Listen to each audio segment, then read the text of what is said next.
Oh. All right. So we have with us Stephen Claudette, John Mills, and myself. And what we had thought we would do today is, since we did a really good conversation from each of you about where you were, we had talked about the business plan being our next focus, but we really want to talk about how your environmental scan lays the foundation for the business plan. And so John is going to talk a little bit about that. Please interrupt with questions or concerns or thoughts, and then we'll talk about having a look at the environmental scans as you have them now. Mm-hmm. All right, thank you. I'm going to be referring to the business plan table of contents document as we talk about this. In the way that we have this business plan laid out, the environmental scan is the first 4 sections of the business plan. So it's, it's really telling about the deep dive that you have been working on to identify, what are the current needs and the current medical resources, and be able to, get that down on paper so that, people can see for themselves. Hey, Sabrina. I'm back. We can hear you now. Yes. And so, as you guys are completing that environmental scan, share it with Betty, so that we can, do a read through of it and give you our feedback. Because the real challenge with this greater document, this business plan document, is keeping it brief enough that people aren't overwhelmed by it, and yet being able to share the most important information. And so if we get an environmental scan from you guys that's 20 pages long, we're going to ask you to tighten that up some, because your business plan probably should be about 20 pages long. And so that's one of the biggest challenges with this work, is being able to tell your story concisely and with enough data that you get the story across, but then that it's not a 50, 7,500 page document that you expect somebody to read through, because folks just aren't going to do that.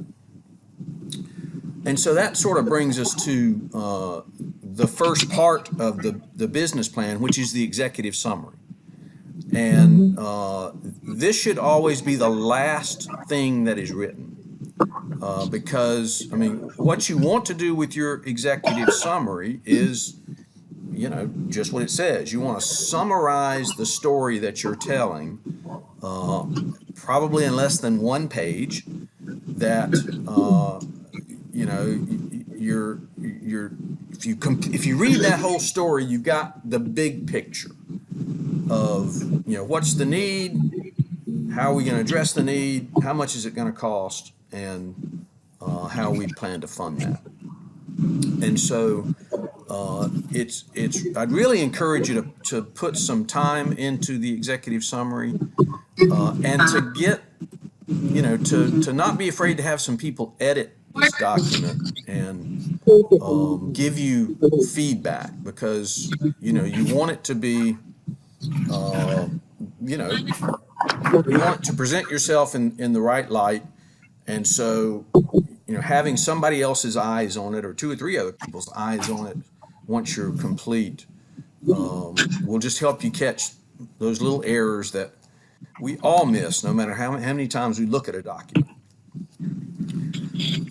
So if you've got the table of contents document, I'm going to skip past the environmental scan, which you should be well on the way towards working on, and go to the proposed clinic as response to local need. And so this is where you really tell the story about what you're going to do. And so you want to be able to, in narrative format, paint a picture for the reader about the services that you're going to offer, the frequency that you're going to be open, the eligibility requirements for gaining access. And it's interesting, Betty and I were just on a call with our DeSoto County project, and the idea of eligibility. Can people from outside of DeSoto County use this clinic? And so they're having a big event on February 6th where they've sent out 400 invitations to, come to this event. And we need to make sure that we know the answer to that because, that question is going to come up. And if you can have an answer for that in your business plan, it's going to, address objections that people might have. And I will tell you that it's always easier to loosen an eligibility requirement than it is to tighten one. So, we were just talking about, okay, so eligibility for the clinic, you've got to be a resident of DeSoto County. And so anybody that lives, in Tennessee, basically, which is just across the border, is not going to be eligible to use the clinic initially. And so at 6 months, they might look at capacity and say, you know what, we can stand to see patients. And so they might loosen that eligibility requirement. And it's just always easier to loosen that than it is to tighten it. And so, as I'm describing these things, you're going, I don't know the answer to that yet, potentially. And so that's why it's important for you to be engaging with your planning team members in these discussions, now, so that you can have, because these are hard discussions, about who can use the clinic. And, you need to have those conversations so that when it comes time to write this narrative, at least the initial, from day one, this is what we're going to do. What clinic model are you going to be using? You're going to be using a free clinic model, a charitable clinic model, a hybrid model. So, are you going to accept reimbursement for insurance? If it's going to have a sliding fee scale, and include that information in the business plan so that funders and churches and helping organizations that you might be sharing this with will know, okay, so it's going to be based on a certain income requirement, or we're going to be open. John, may I ask a question? Yes, ma'am.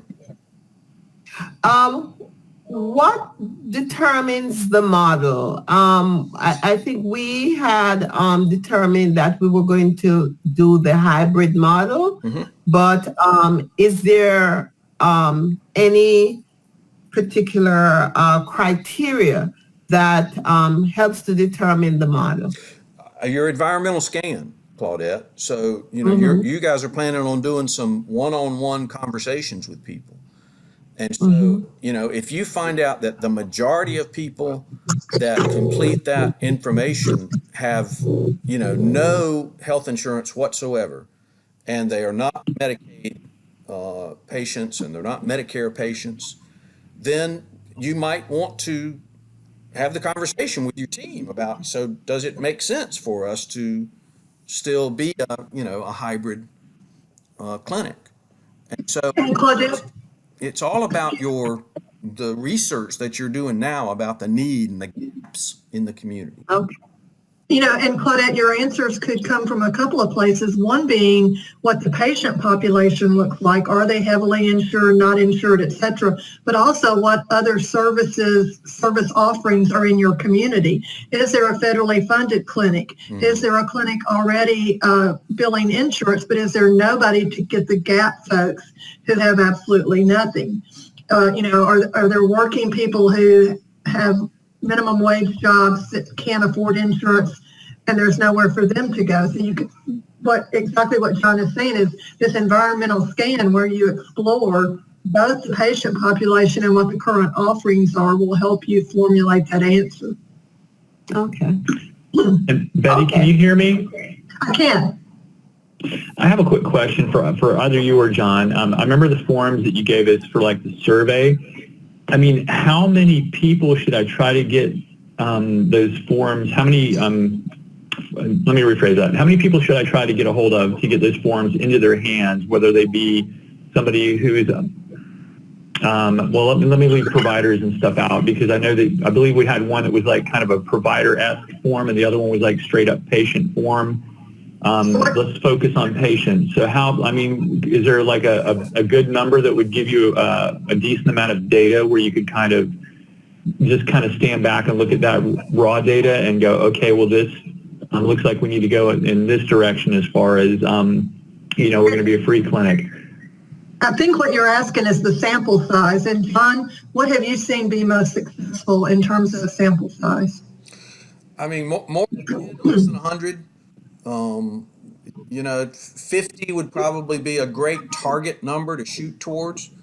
And, remember, Okay. I'd suggest you share this survey with helping organizations that are serving your potential clients, and ask for help from those organizations to get these completed. So, it's not just you sitting outside of a food line at a table asking people to, complete this survey, but hopefully you can get other organizations to help you. With the service, yes. I want to ask John, Serena, before you go, I want to ask John to be thinking about and comment on one more thing. Does the service area population, like a percentage of that, rather than just a designated number, affect what you should look at? Our service areas are generally so large that, I mean, it's not. I don't think it's feasible to put a percentage down, because I mean, you might have to get 200 if you do that, and that's that may just be too heavy a lift. Sabrina, what were you going to say? Well, in retrospect, I wish that we had the environmental scan done prior to opening. We knew that there were no other dental clinics here in the Jackson area at all. But from the recent change of our application intake, we're noticing that a large percentage of our patient count have actually come, they're working individuals. A lot of them either are uninsured or insured but cannot afford the copays. That is not what we speculated prior. So that was very helpful information, because it changes the conversation regarding fundraising. So I just wanted to put it out there. The value in that information that you will gain is a full understanding of really how to center and focus on your target demographic. Thank you. Exactly. And John, you were breaking up just a little bit right when you went to answer my question. You said that I needed to also go to some of the current providers.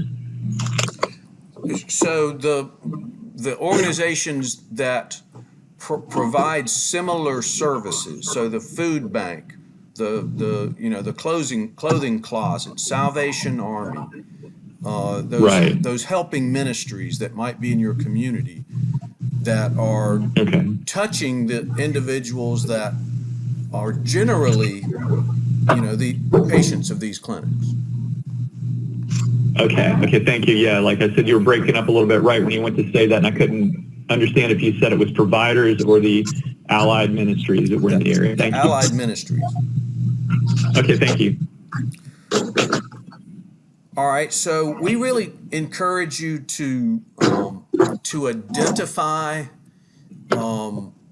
at least one, and sometimes as many as 5 health outcomes that you are going to be tracking, and to set some initial goals for what those outcomes might look like. So, for diabetic patients, it might be HbA1c level. For hypertensive patients, it might be blood pressure levels. For, maybe for diabetics, it's, an annual foot exam and an eye exam. But it's just important to have those conversations with your clinical team about, what it is that we really want to try to make an impact on in the community, and then, share that information. And, just because you put it out there, I mean, there's not going to be anybody that's going to come back to you with that business plan in hand, most likely, and say, okay, this is year 2. How you doing with this? Unless you've gotten specific funding from a foundation, to do that work. But what it does when you state those goals is it just sort of raises your credibility with the medical professionals that, and frankly, the in-the-know funders that you're going to be wanting to get support from. We'd like for you to project the number of patient visits that you think you're going to have in the first couple of years. Again, this is looking out in the future, and nobody's going to, smack you on the wrist if you don't hit that number. But it's just good to be able to sort of project the impact that you're going to have on the clinic. So let's drop down to business model. So if I think everybody here is going to be a nonprofit organization. So just state that. List your board members. And where they work, what their associations with the clinic are. Put a plan together for the funding sources that the clinic is going to need. If you know at this point where you're going to operate, have pictures of that facility. If you don't know, then just say we're in the process of looking for a location for the clinic. And then I have another question.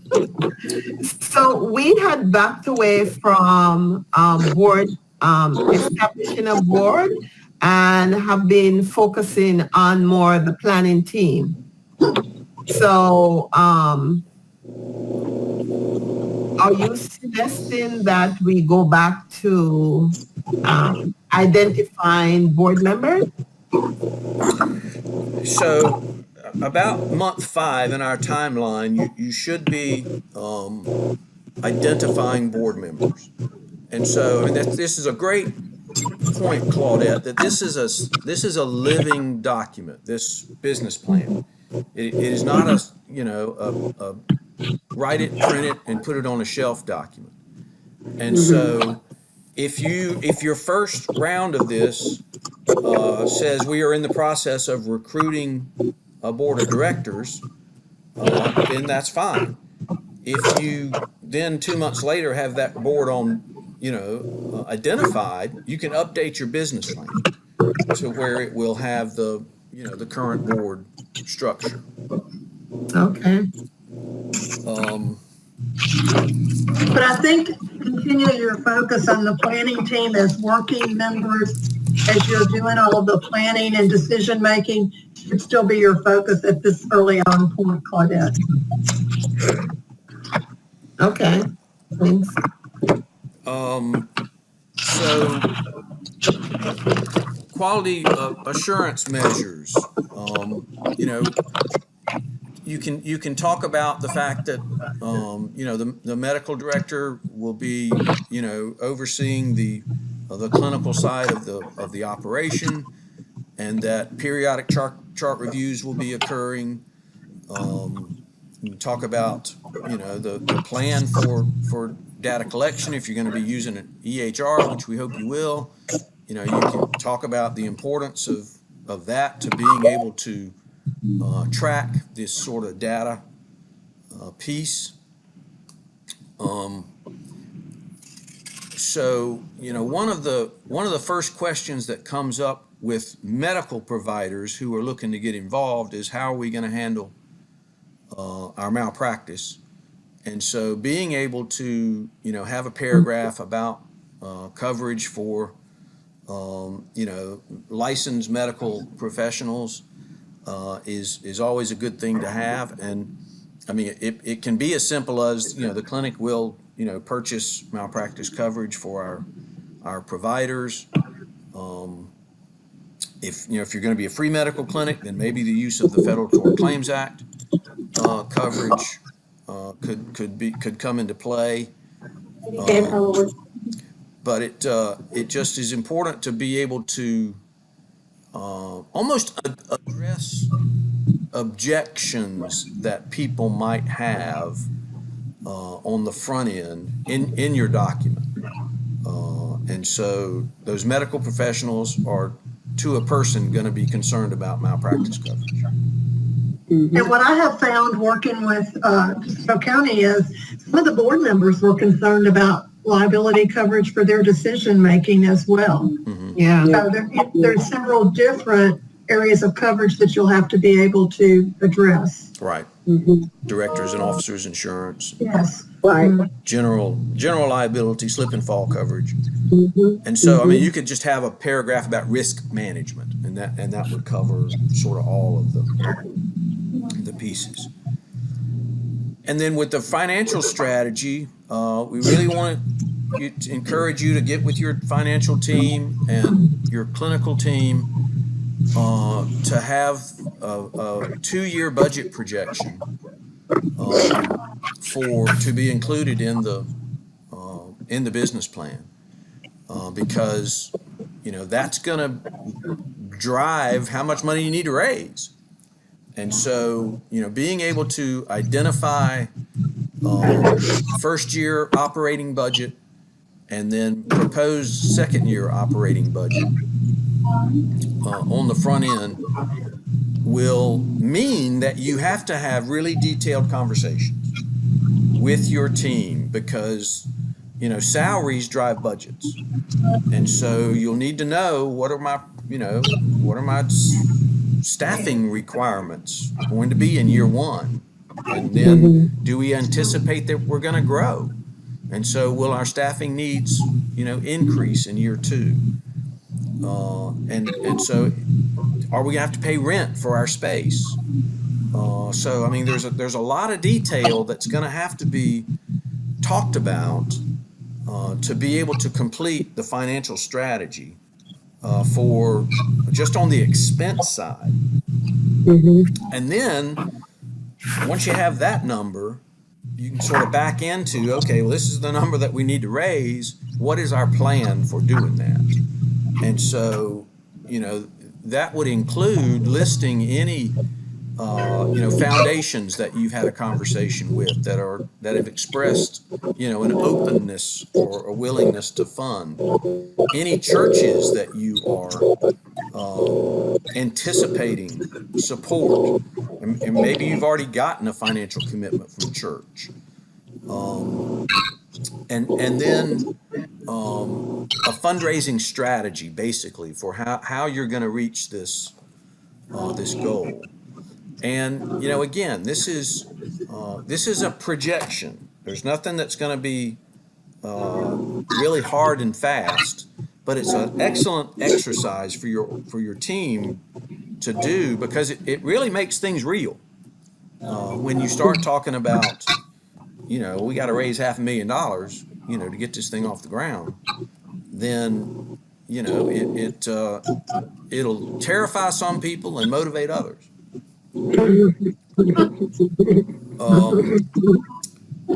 And so then the last part of the business plan is what we call community impact.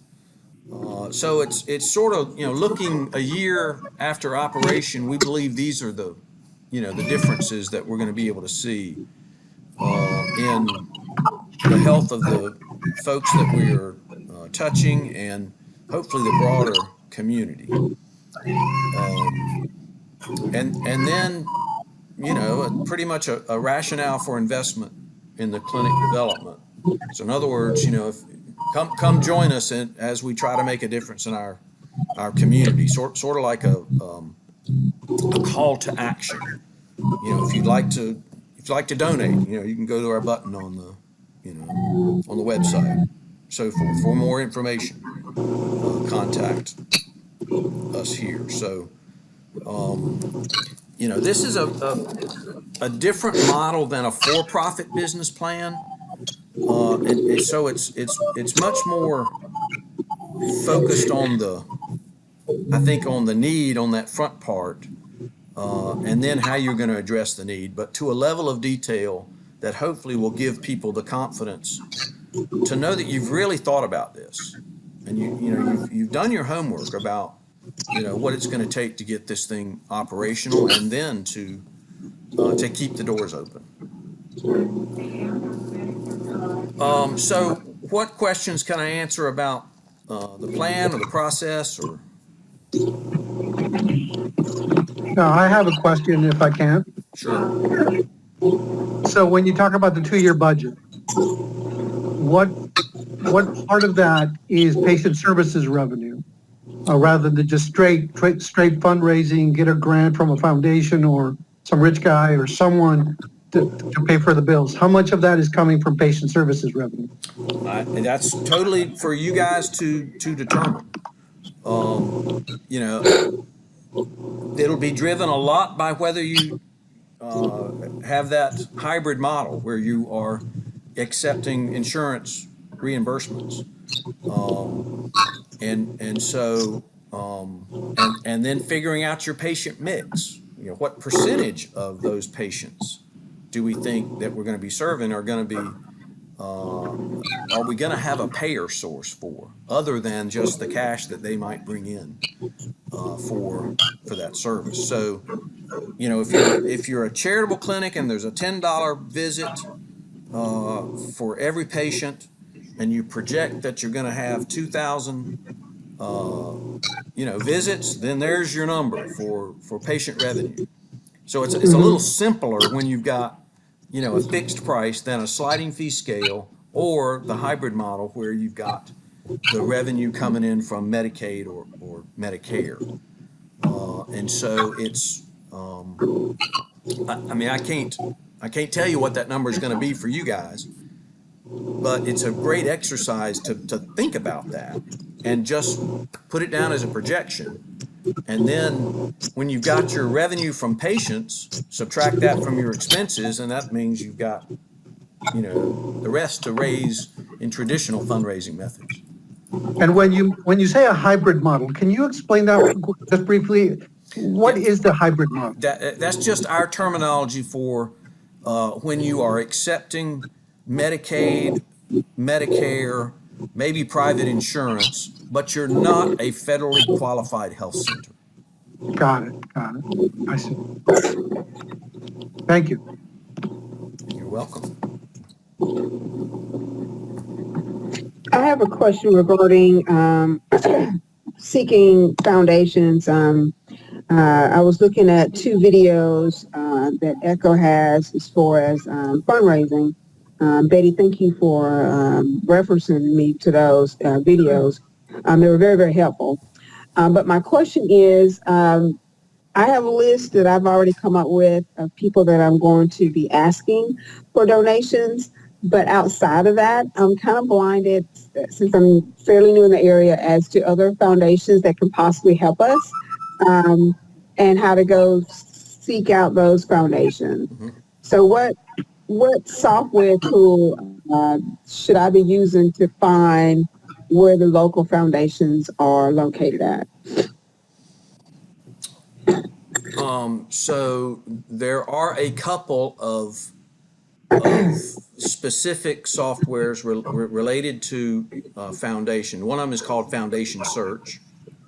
Okay. And many public libraries subscribe to that. And so I would check with your public library to see if you can access that service.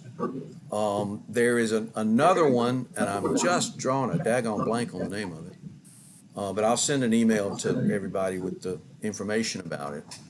But I mean, it's interesting that to know the number of foundations that are just sort of operating out there under the radar, that they don't have a website, they don't have mechanism, really except to an email account maybe to be able to find them. But I always encourage people to start locally and then, go regionally and then state and then national in your search. Don't start with Robert Wood Johnson. You're not going to get a grant from Robert Wood Johnson, okay? That ain't going to happen. Start with your community foundation if you have one. Reach out to the United Way. Reach out to other larger health organizations. Get their annual report and read it and see who funds them. And then call out to those funders, because if they've funded a clinic in the past, they might be open to funding yours. The other thing we've found in DeSoto County, Sabrina, is when you ask for volunteers, people automatically jump to thinking of medical volunteers, but you can use volunteers in practically every aspect of your planning.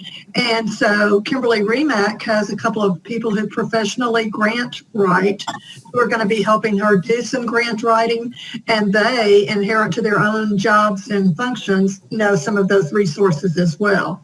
So if you have any grant writers that you're familiar with, or somebody can refer you to who would do that as their volunteer service to you, they may have some resources as well. Foundation Center is the other organization, and if you are currently already have your tax designation as a nonprofit, I would encourage you to look at TechSoup.org, TechSoup.org, because you can get very steeply discounted prices for software and services using TechSoup if you're a nonprofit, and so you may be able to get a deal on that software if it's not available at your library. Thank you. What other questions do we have? John, could I just follow up? This is Victor, with one more question. Sure. Okay, so let's walk this through then. So you've got your first year budget and your second year budget, right? Very common FQHC style that we create, and we estimate the number of patients. So the environmental scan gives me the scope of my services, right? We're going to do family care. You're going to have, a hybrid payer mix and so on. And so for that, I need X number of staff, right? That's where my cost, and I'm going to need $250,000, $300,000 to renovate 2,000 square foot facility, whatever it is. Right. So in year one, I'm going to need about $600,000-$700,000. Year two, my expenses are going to go down because I don't need to buy the equipment twice, right? So maybe it's only $600,000. So over 2 years, I need $1 million round. So then we start putting the pieces together. Okay, so if we're going to serve 2,000 patients, this is the amount of revenue we can estimate. It's just a guess, but we can estimate. Then we subtract that. So now I've got a gap, right? It's not going to pay for the whole total. And so in my own head, I'm thinking, okay, so I've got that gap. And I'm a grant writer by training and by pay. That's what I do. So we'll be very aggressive in raising that money, but you can't bank on it. So what do you then stay in a holding pattern till the money materializes? I'm curious, what would be the next move? Obviously, you're aggressively pursuing external funding. Right. But, as you know, foundations move on their own schedule, not yours. Right. And so I wonder what, you keep moving as best you can? Yeah, what I'd suggest, Victor, is that you plan for a diverse funding mix, as diverse as you can. And so that means that foundations are going to be a piece of that, but hopefully individuals, churches, businesses will also, participate. So, you've got to sort of build that mix based on the people that you've got around you. and your confidence in your ability to, to hit those numbers. But I mean, it's never a good idea to have 80% of your funding, coming from, foundations, because you know how foundations work. They might be good for a couple of years, but then they're going to move on to something else. And so, that said, startup money is something that is popular with foundations, and maybe you can use that as a match to be able to entice individual donors to come alongside. Individual donors love a match opportunity. And so, maybe just building in the narrative, again, these are projections and guesses at this point. And, we're going to do our darndest to, hit these, but, right now there's nothing, like you said, that's for sure or concrete. And what I kind of hear Victor asking, or what I'm interested in you answering also, is so we understand it's projection, but how much should we have some confidence in having on hand before opening the doors? See, I mean, that's for the board to decide. What is their confidence level with sort of stepping out on faith that Yes. we're going to have the money to operate? And every board is different, but it is the board's fiduciary responsibility to make sure that there's enough money to operate. And so, some boards are going to be, God is in this with us, so when we've got 10% of our money, we're going to go. And other boards are, we got to have a year's worth of funding in the bank before we're ready to open the door. And so I don't know where your team is going to fall down on that continuum. But, I mean, again, that's a great conversation to have sooner rather than later. To be able to know, okay, when are we going to be able to pull the trigger on opening our doors here based on the amount of money we got in the bank? And one of the things Claudette told me when she came back from the church health situation is the story of church health, that it started very small.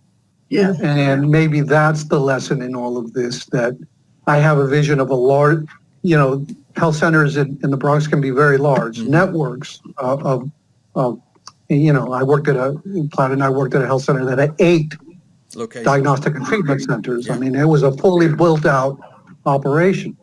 And so How old is it? I think that, the step I need to take back is you don't have to start with 8. Right. Yeah. You can start with a very small operation and build internally, organically, so to speak. Yeah. And it's always going to be easier to raise money when you're operational than when you are a story or a vision. What I tell all people who I work with to raise money is start the program. Start Funding a patients. program that is operational is much easier than something that's in your head. Yep. Absolutely. And going back to something John said, and Victor, you alluded to a bit also, with foundations who like to fund startup activities, perhaps more than support ongoing services, you can start with your basic services, add a new program year 2 or year 3, and draw your foundation back in to support that new program, because it's still startup, So that gives you some options there to seek out funding. That's a great point. Thank you. Guys, I've got to drop off, but Betty's going to stay on to be able to answer questions and to line up our next meeting. So, thank you, John. thanks.